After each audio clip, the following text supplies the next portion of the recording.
ऐसा दिखेगा और ऐसे ही दिखने पे से आप कुछ चिट्स बना सकते हैं। And what you have to do, आप चिट्स को Hello everyone, I hope you all are doing well. So today I have a very fun, interesting and learning activity for all the preschoolers. So let's get started. Activity को बनाने के लिए आपको बहुत कुछ नहीं करना है. You just need a board, a marker, laces and scissors and a tape. Okay? So इन सब को मिला के आपको एक एक्टिविटी तैयार करनी है. Simple yet fun activity. So you can see मैंने कुछ होल्स कर रखे हैं एंड कुछ टेप लगा रखी है एंड उन्हीं टेप के ऊपर मैंने मार्कर से ये नंबर्स लिख रखे हैं. Need a lace now. Okay, so आपको इस तरीके का एक शू लेस चाहिए या आप कोई सा भी लेस ले सकते हो. Now you can ask your child की वेयर इज द वन.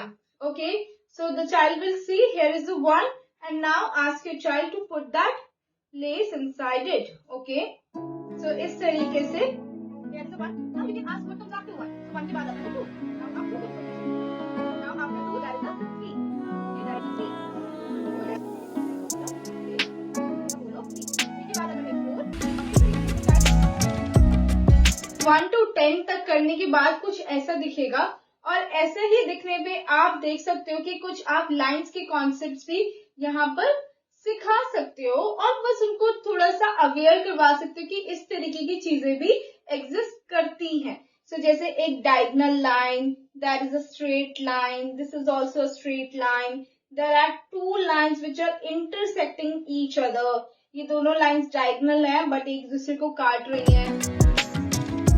किसी भी नंबर से अपनी काउंटिंग को स्टार्ट कर सकते हो and you can ask your child कि अब इसको बताओ कि 31 के बाद क्या आता है. That is 32, then 33, then 34, it's 35.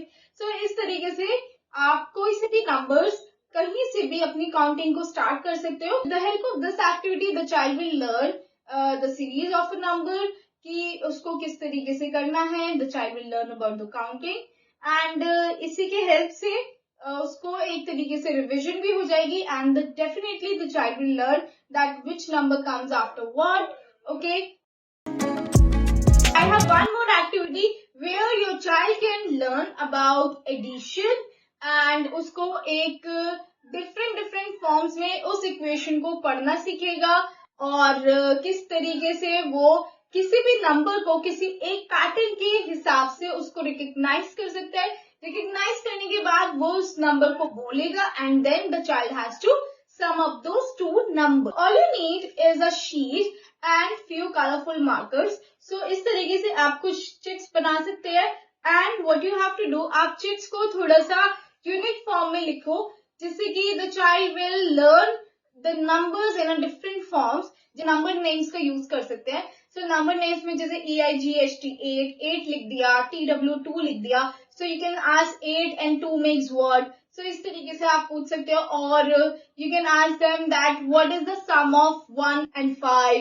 So इस तरीके से कुछ क्वेश्चन की फॉर्म में. और जैसे कि आपने डाइस के पैटर्न में भी देखा है कि डाइस पर क्या होता है, there is a 5, there is 2, there is 1, 6. So इस तरीके से आप कुछ उनको वही सेम पैटर्न को कॉपी कर दीजिए और उन्हीं पैटर्न्स को बनाइए. उन्हीं पैटर्न्स को बनाने के बाद you can just ask them कि what number is this. One way you can see that is 1 and 5. So I have written it in number of names. So 1 and 5 makes what? So that's a 6. Okay. So let's open it. Another one. So आप कुछ multiplication की form, subtraction form, division form, कोई से भी form में आप कोई से भी स्ट्रैटेजी का क्वेश्चन उन्हें चिट्स की फॉर्म में दे सकते हैं. So जैसे कि मेरे पास है इधर what equals 5 times 8. अब you can see जनरली क्या होता है 5 times 8 equals what होता है ना. क्योंकि हमने हमेशा इक्वेशन जो है वो हमेशा ऐसे देखी है कि जो फैक्टर्स हैं वो होंगे लेफ्ट साइड और जो प्रोडक्ट निकल के आएगा वो होगा right side. But in this case the equation is reverse. So what equals 5 times 8. So this is the equation the child will definitely find out. And the next I have, yes, so we have, this is the simple one, 7 times 3 is what. So इस तरीके से you can just ask them. So I hope you like this chit activity as well and the board activity as well. So let me know in the comment section that कौन सी activities आपको चाहिए and on which concept. So I will definitely bring out for you